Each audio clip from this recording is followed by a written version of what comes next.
We're back with more of the All Things Sport podcast with Daimeon Banks and Pierre Banks on Spreaker Radio.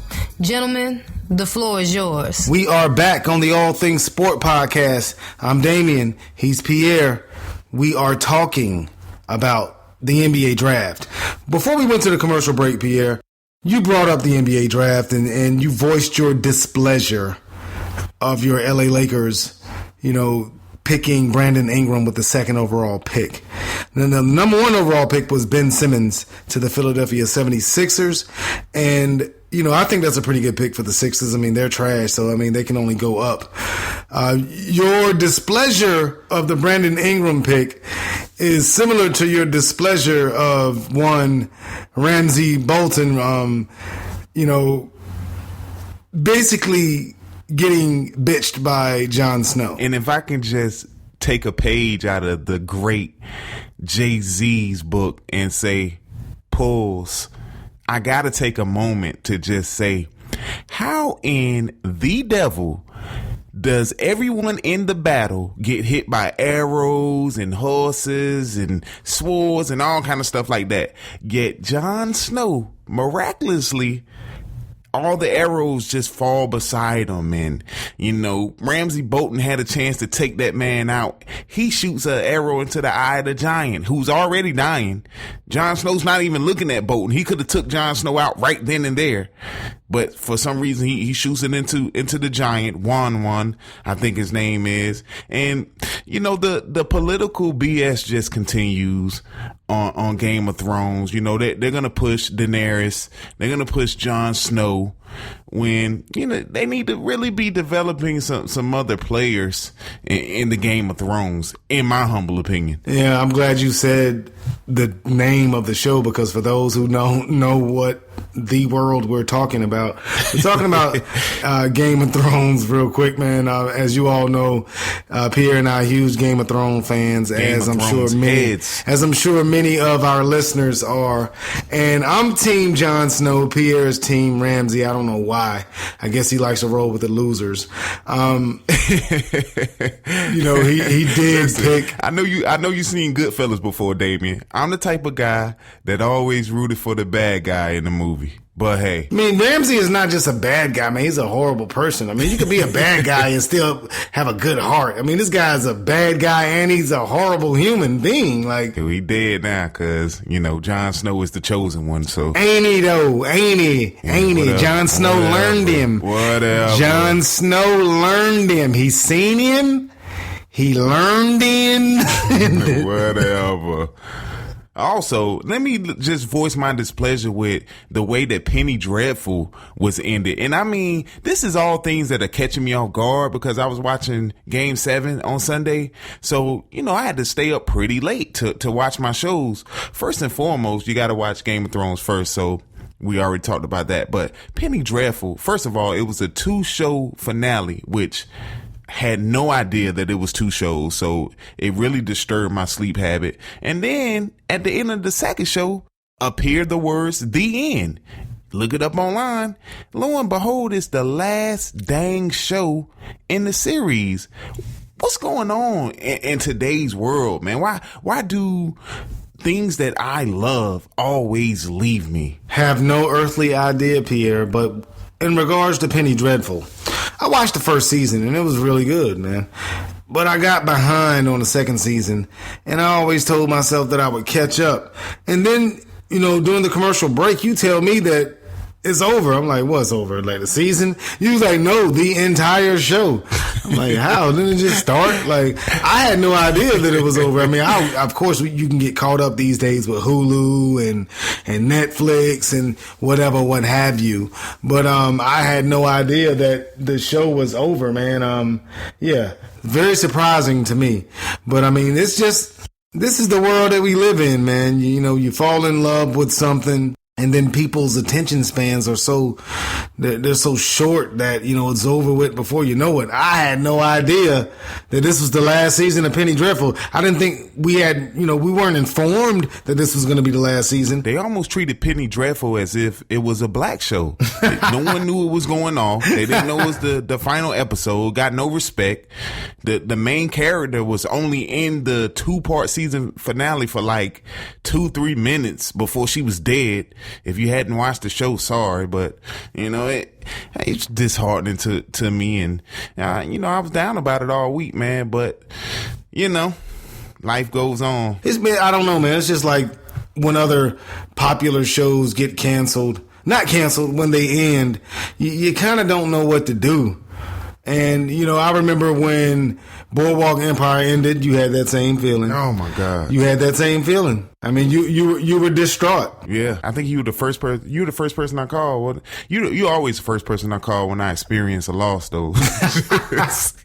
You always, hey, listen, you were there for me for how many times did I lose in college, man? I think it was like 7. 3 my first year. Maybe 6. So 9. You were there for me every time, though, man. You supplied the Heineken, every time, and I was able to get over it, wake up the next day and move on.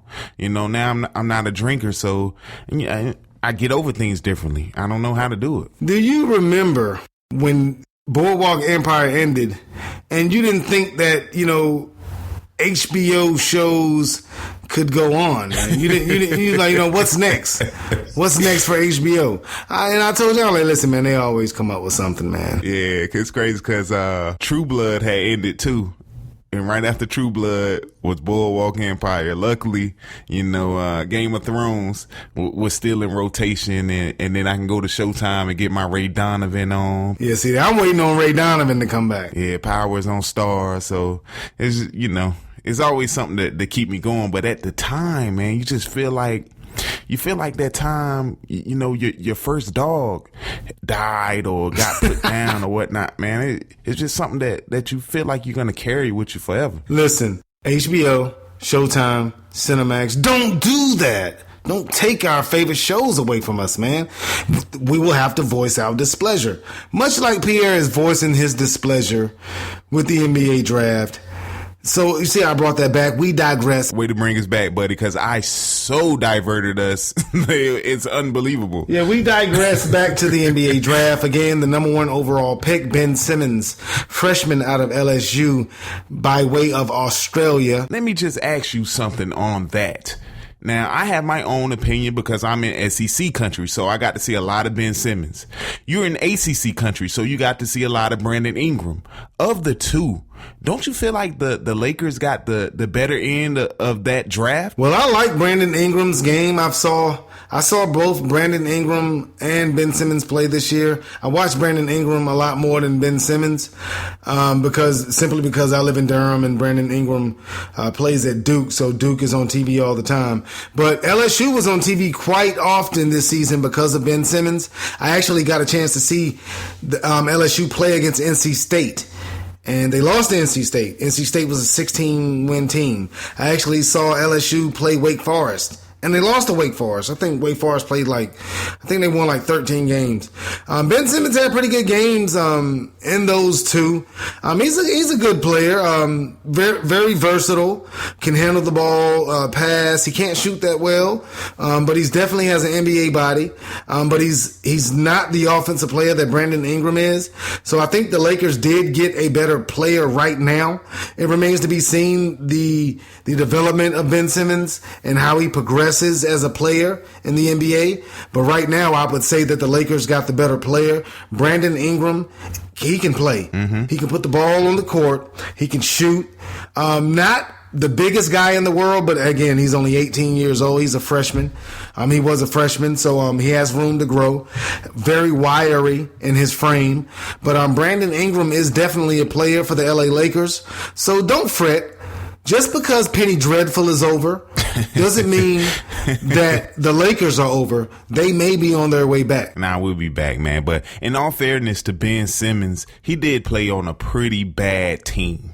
Brandon Ingram played on a team that was a defending national champion. A lot of people forget that, though that doesn't mean as much in today's college game because, their top two players were gone. But, he played for the defending national champions, Sweet 16 team, great coach and Coach K. So he had a lot of the advantages throughout the season, and he looked good out there every game because he did have some other pieces around him, and Coach K would put him in a good position. Ben Simmons, I just think he needs that opportunity to develop a little bit more, and I think having more time to focus on basketball, he can get his jump shot right, work on his post moves a little bit more, and he'll have a lot to prove to those Philadelphia 76ers fans who, as you so poignantly said a little earlier off air, hadn't been good since AI left. I mean, the 76ers, they made the playoffs, I think, what was it? Evan Turner was on the team. I think Iguodala before he went to Golden State. Lost to Miami. Yeah, but they weren't great. They weren't awesome. I mean, they were okay. So it's been a while for the 76ers. The Lakers, it's the Lakers. They have championships, and more recently than the 76ers do. But in Brandon Ingram, I think they get someone who will potentially be a 20-point scorer in that league for years to come. And I give the Lakers a hard time because we're not winning, but I'm not going to turn my back on the purple and gold, root to the Bruz. But in the last 3 years, we've got Randall out of Kentucky. We've got Russell out of Ohio State. And now we've got Ingram out of Duke. That's three pretty doggone good players, young players, but three pretty good players in the last 3 years. And with free agency shaping out the way it is, you never know, could land one of those big pieces to add to those younger players. And before long, that's the Lakers formula to winning games. So I think they'll be back before long, sooner rather than later. But it is going to take a little time unless we can get one of those big free agents either this season or next season. Fingers crossed on Kevin Durant or Russell Westbrook. You made great points, Pierre. And as we speak, I'm watching the draft, the NBA draft, over my right shoulder. Notice that it has been, I think the draft has reverted, man. Now, before I say this, I am not Donald Trump. I am not a nationalist. But I have noticed there has been a lot. Easy, big fella. There has been a lot of foreign players that have gotten drafted in this first round. I mean, that's a slap in the face to these American players who grew up on AM1 mixtapes, who refined their dribbling skills at an early age, man. I mean, they're just totally disrespecting these American-born players, man, by picking, Kristaps Porzingis, his little brother. It's so many. There's tons of foreign players being drafted tonight, man.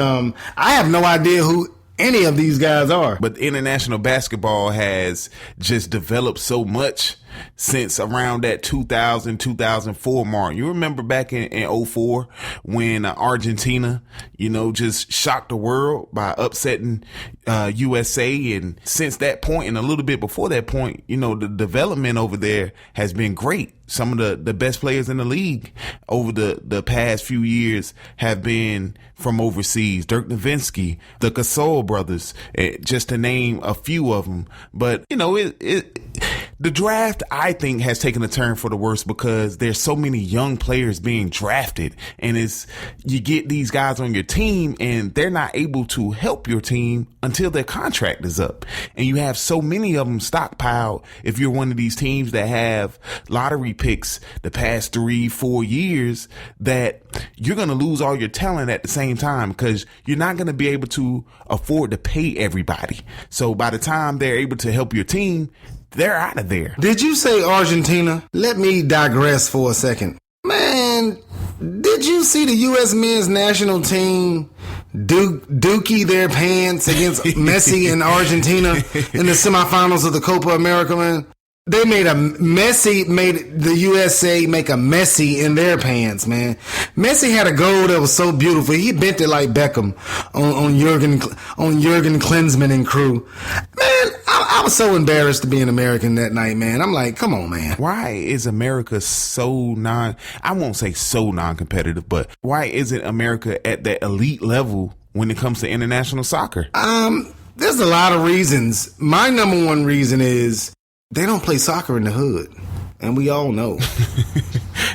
You need some brothers. You need brothers on the team. They don't play soccer in the hood, man.